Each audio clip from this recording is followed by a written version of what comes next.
अब डेडलाइट saving time भी Musk और रामास्वामी के निशाने पर है। आखिरकार क्या है ये और क्यों रहा विवादित? ट्रंप प्रशासन में प्रमुख रहने जा रहे खरबपति एलन मस्क और विवेक रामास्वामी अब डेडलाइट सेविंग टाइम को खत्म करने की कोशिश में हैं। उनका मानना है कि ये गलत प्रैक्टिस है। वक्त के साथ जिसके फायदे खत्म हो चुके हैं, घड़ियों के कांटों को साल में 2 बार 1-1 घंटा आगे पीछे करने को लेकर पहले भी कई बार विवाद होता रहा है। डोनाल्ड ट्रंप ने राष्ट्रपति पद की शपथ ली भी नहीं, लेकिन उठा पटक अभी से शुरू हो चुकी। एलन मस्क और विवेक रामास्वामी लगातार बड़े धमाकों की योजना बना रहे हैं। इसी में एक है डेलाइट सेविंग टाइम को खत्म करना। जाने क्या है ये और इसे जारी रखने या खत्म करने का क्या असर हो सकता है। अमेरिका में डेलाइट सेविंग टाइम यानी कि DST की शुरुआत साल 1918 में हुई थी। ये युद्ध के आखिर का समय था। तब ठंडे दिनों में ज्यादा से ज्यादा समय तक दिन का उजाले का इस्तेमाल हो सके, इसलिए DST का कॉन्सेप्ट चला। हालांकि ये आधिकारिक तौर पर लागू 60 के दशक में हुआ, जब तत्कालीन सरकार ने यूनिफॉर्म टाइम एक्ट के तहत इसे पूरे देश में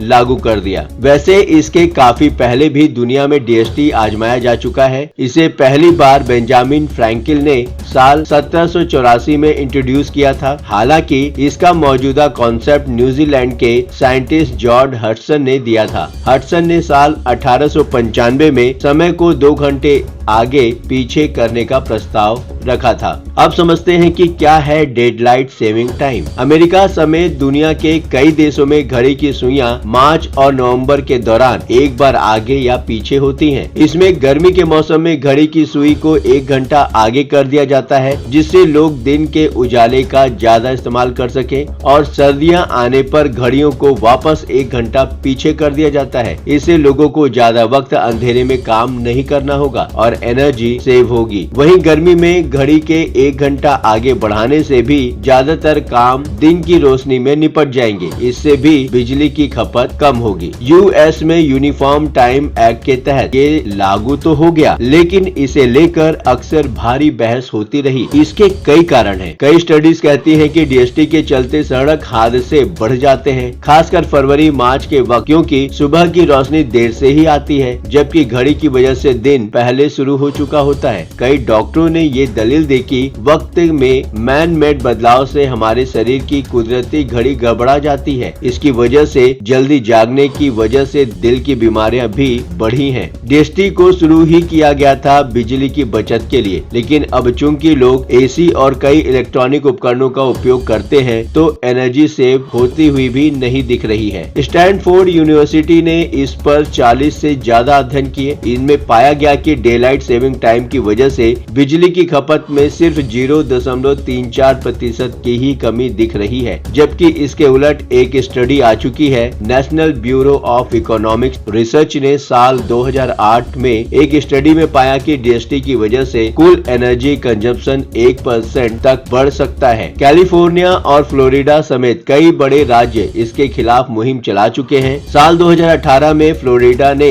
डोंट चेंज टाइम कानून पास करना चाहा, जिसके तहत स्टेट में स्थायी DST लागू करने की बात की थी। कैलिफोर्निया ने एक कदम आगे बढ़ते हुए नागरिकों के बीच वोटिंग ही करा डाली थी। यूरोपियन यूनियन ने भी उसी साल ये प्रस्ताव दिया था कि वो साल 2021 तक डेलाइट सेविंग टाइम को खत्म कर देगा, लेकिन इसे अब तक लागू नहीं किया जा सका। अमेरिका में कई पोल्स भी इसे लेकर हो चुके हैं, जिसमें ज्यादातर अमेरिकियों ने डेलाइट सेविंग टाइम खत्म कर देने की इच्छा जताई। अब मस्क और रामास्वामी जैसे प्रभावशाली लोगों की आक्रामकता से ये मुद्दा फिर उछल पड़ा है और अनुमान है कि इसे कई लीडरों का समर्थन भी मिलेगा। डेलाइट सेविंग टाइम इसकी शुरुआत एनर्जी को बचाने के लिए किया गया था, जो वर्तमान समय में इतना कारगर दिखाई नहीं देता। आपको क्या लगता है इस टेक्निकल डिफरेंसेस, जिसमें 2 घंटा समय को आगे पीछे करना या समय में 2 घंटे की हेराफेरी, कहां तक सही है? न्यूज़ कॉल 24 आपको हर खबर के पीछे नशे के असली मायने क्या है या फिर क्या हो सकते हैं बताने का प्रयास करता है। आप भी अपने विचार को कमेंट के माध्यम से देश और समाज के समक्ष रख सकते हैं। ये प्लेटफॉर्म है जनता का, आपका, आपकी आवाज उठाने का। अब आपकी बात नहीं रहेगी अनसुनी। आपकी सलाह, आपके विचार हमारे लिए मायने रखते हैं। खुलकर अपनी बातें रखें। आज के लिए बस इतना ही। लगातार खबरों के लिए बने रहिए न्यूज़ फॉर 24 के साथ।